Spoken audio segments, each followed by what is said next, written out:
right. Are these turned on? Is this coming through at all?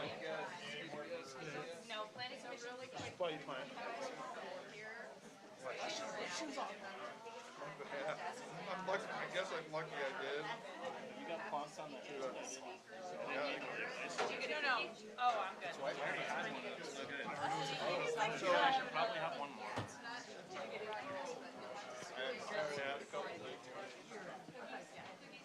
All right. Well, we have 6 o'clock, so we'll go ahead. What? I can't.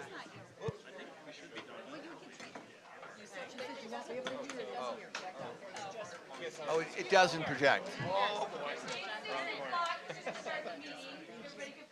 Yeah. Okay.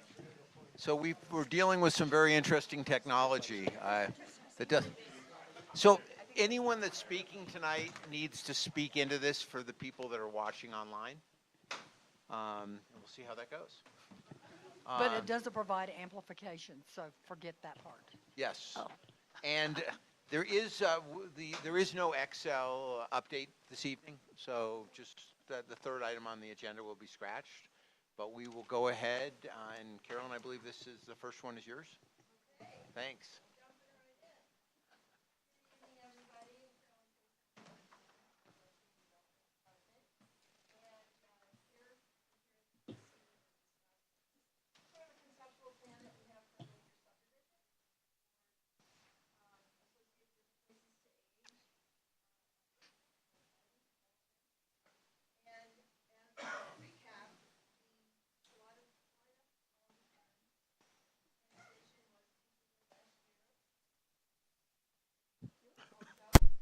And that was about a 43-acre property. And in order to move forward, Mr. Tree has offered to donate 10 acres of land to Places to Age, which is a nonprofit focused on affordable housing and senior care facilities for the area. So you can look at the next slide. So that's their main goal. Specifically related to development, that is an 8-acre parcel that they're looking to secure as part of the subdivision process, along with 2 acres under a 4-acre park dedication that was required as part of the annexation agreement and requirements. And along with any major subdivision are requirements associated with public infrastructure, streets, and storm sewers, water. We go to the next one too. So, in order to facilitate that,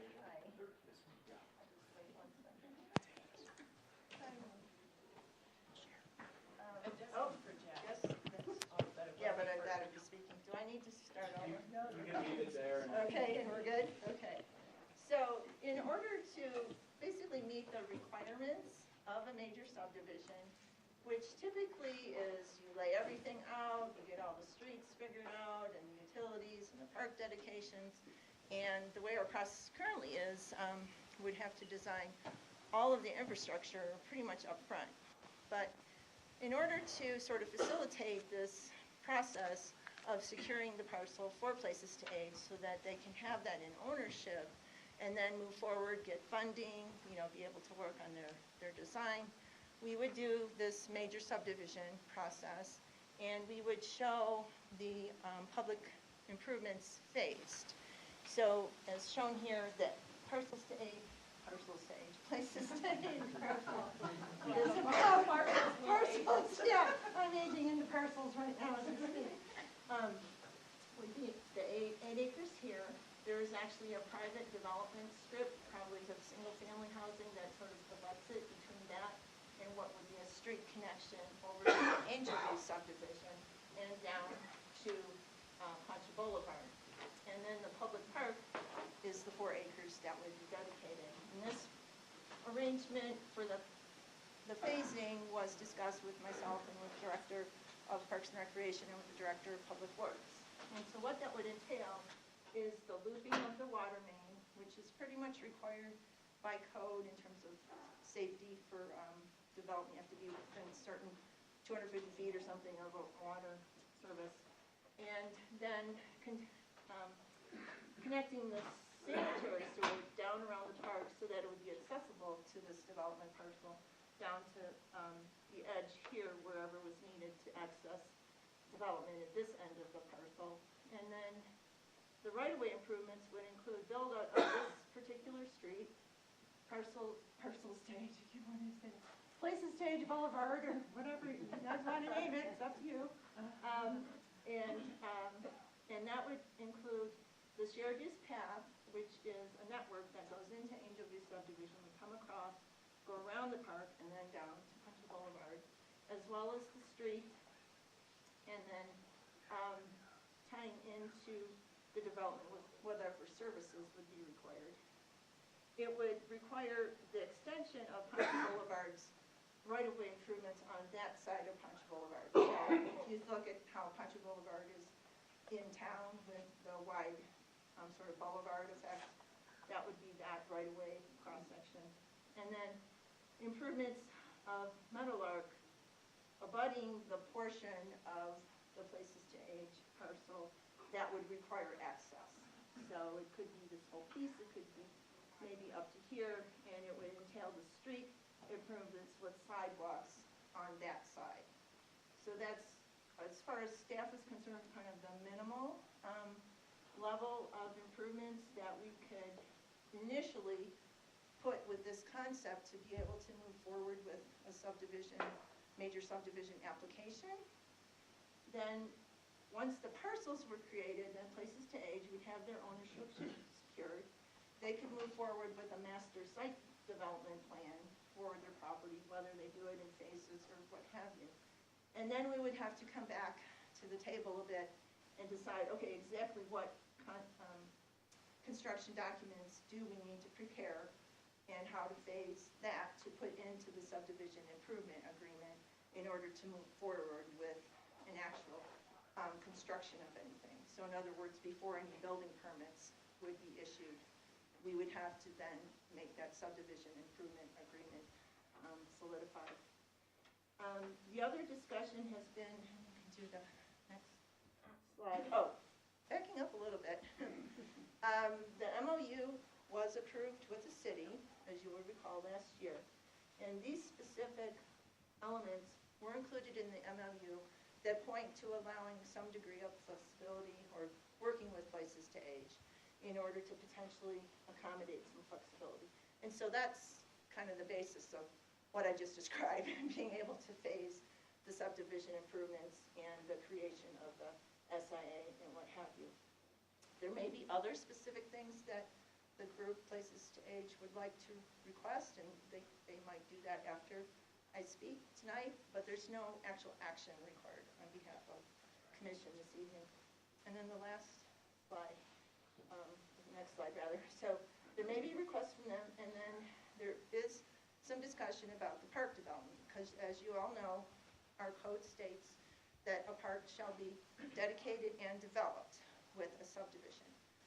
Now, because we know this is a big piece of property and a lot of unknowns, if you go to the next slide, this is just an attempt on my part, working with the Parks Director a little bit, in terms of potentially phasing what the park build-out would look like. So this is the park, this is the 4-acre park to be dedicated. That would be dedicated with the subdivision immediately right off the bat. So no question about that. That land would be dedicated.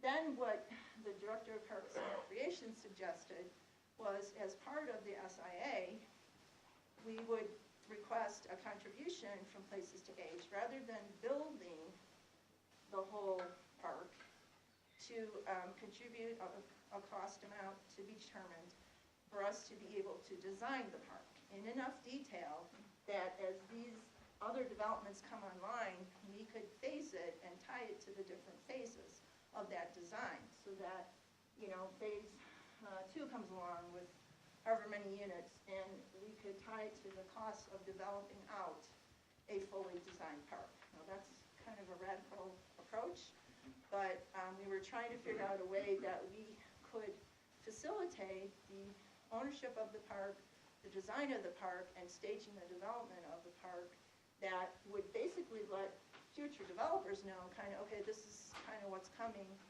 and give us a path forward with a lot of unknowns as to how we would treat the park. And we can go into more detail. It's just an idea on staff's part.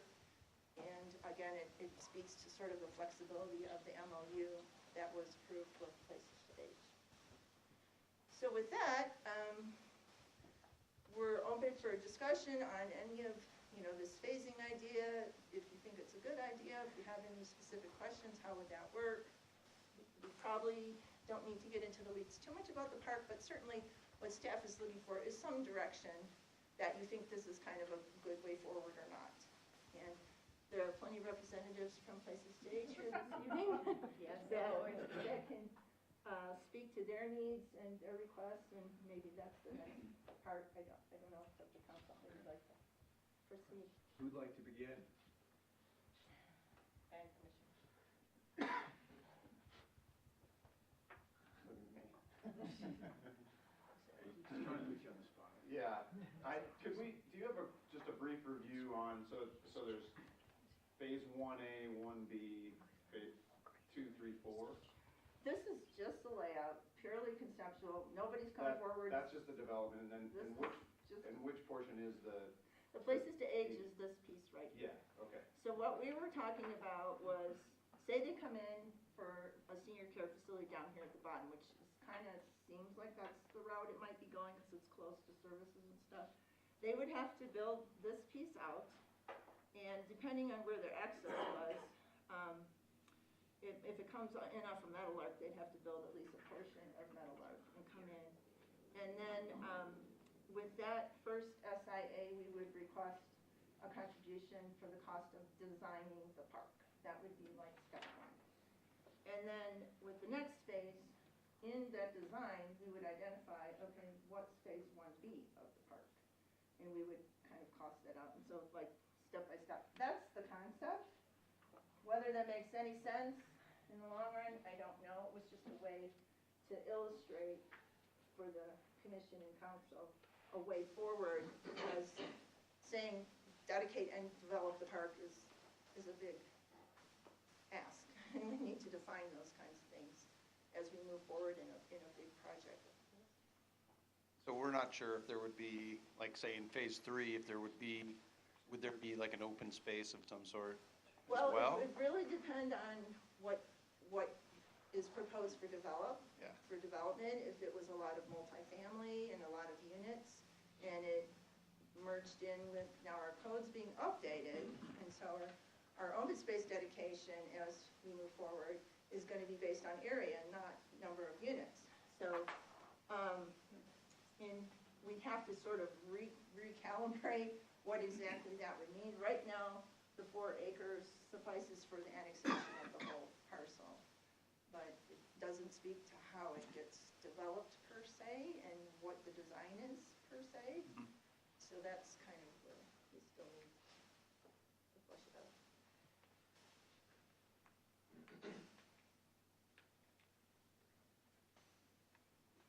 So in normal phases, the park would be either built first or built after all these phases are already been built. You want to, as you build these phases, we just want to do each, and then do a phase of the park for each phase. Yeah, it really would depend on funding and kind of where we're at and what comes in. The other thing I should say is the overall parcel was really guided for, the main requirement is the 4-acre dedication in the annexation agreement, but the annexation agreement also stated that it did not preclude future dedication. So I'm not clear on how that would be calculated. Bill's like thinking about that too, but because we're switching again from units to area. So what we're hoping is that we can design a park, phase it, and then development phases would be assigned to it to get it built out as things come online. But if we get grants and we can do it faster, that would be the goal. We just didn't want to put all the onus on place it to age right up front, because that just would probably kill the project. So, And to that point about putting the onus on them, one of the things that was brought to my attention, and perhaps they might want to speak a little bit to this tonight, was typically with these types of projects on the front end, it can be a very expensive process with all the civil engineering that's required. I'm just curious, what types of conversations have we had, and are there things that we can do to address those concerns? How does, yeah, what does that well, look like? that's why, if you go back to the earlier slide, Christie, this one. So that's why we are doing this process the way they do it, so they can come in with their major subdivision application. We can approve basically carving up the property into parcels and saying that conceptually, these are the public improvements that will be required prior to any building permits being issued for whatever the first phase is.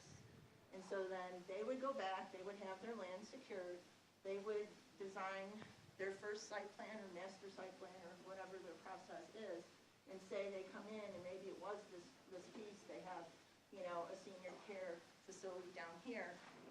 Then before that building permit would be provided, applied for, we would have to execute a subdivision improvement agreement that would cover the access, the road improvements, the water main loop, and that minimally what's shown here. But they don't have to design it until they're ready to kind of get closer to applying for a building permit. So that's where that not having to pay for all the CDs and stuff part comes in. They don't have to do it right off the bat.